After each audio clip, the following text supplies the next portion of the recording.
भारत भाषा summer camp के चौथे दिन स्थानीय परंपरागत जो व्यंजन है हमारे, उसके बारे में जानने का प्रयास करेंगे।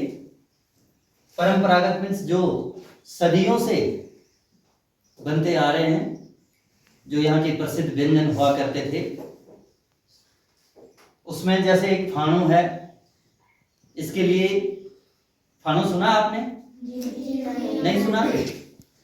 दाल को भिगोया जाता है, उसके बाद उसे पीसा जाता है और फिर मसालों के साथ पकाया जाता है, उसे कहते हैं फाणू। दूसरा है काफुली। काफुली जानते हैं? ये पालक की बनती है, पालक की बनती है, कड़ी जैसे बनती है, लेकिन बनती पालक की है। तीसरा झंगोरा, ये तो सुना होगा जी।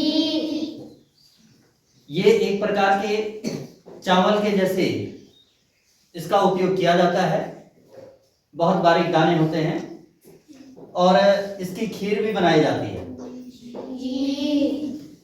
चौथा है अरसा, ये तो सभी जानते हैं, ये आज भी शादी विवाह में बनते जाते हैं।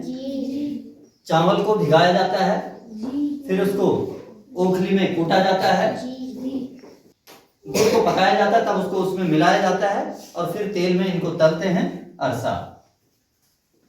पांचवा है मंडुए की रोटी। ये इसका प्रचलन कम हो गया, लेकिन अभी भी है सर्दियों में, कोदे की रोटी जो कहते हैं, तो ये मंडुए की रोटी है। छठा है कंडाली का साग। कंडाली जो बिच्छू घास होती है, उसकी जो कोमल पत्तियां होती हैं, उन पत्तियों को पहले आग में थोड़ा गर्म कर दिया जाता, ताकि जो उनके कांटे जैसी संरचनाएं उनमें होती हैं वो जल जाते हैं।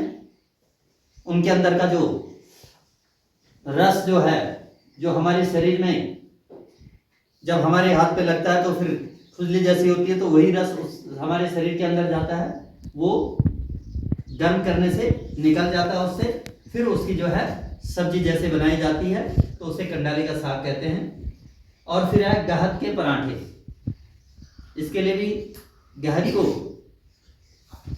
भिगोया जाता है या आधा पकाया जाता है, पूरी तरह नहीं गलाना, थोड़े थोड़े पके हों, फिर उसको जो है सिलवट्टे में पीसा जाता है। और फिर जैसे आपने आजकल आलू के पराठे का प्रचलन हो गया, पुराने समय में गहत के होते थे, तो गहत की उस दाल में जो पीसी हुई है उसमें नमक मिर्च मिला करके फिर रोटी के अंदर भर करके उसे पकाया जाता था, गहत के पराठे। और लास्ट आठवां बाड़ी, ये कोदे के आटे की, मंडुए के आटे की बनती थी। जैसे प्रसाद बनाते ना गेहूं के आटे का, तो ऐसे उसका भी इस तरह से उबाल करके बनाया जाता था, लेकिन उसमें कोई मीठा नहीं पड़ता था और तब उसे खाया जाता था दाल या सब्जी में भिगोकर, तो वो बाड़ी के नाम से जाना जाता था। ये हमारे परंपरागत व्यंजन गढ़वाल के थे।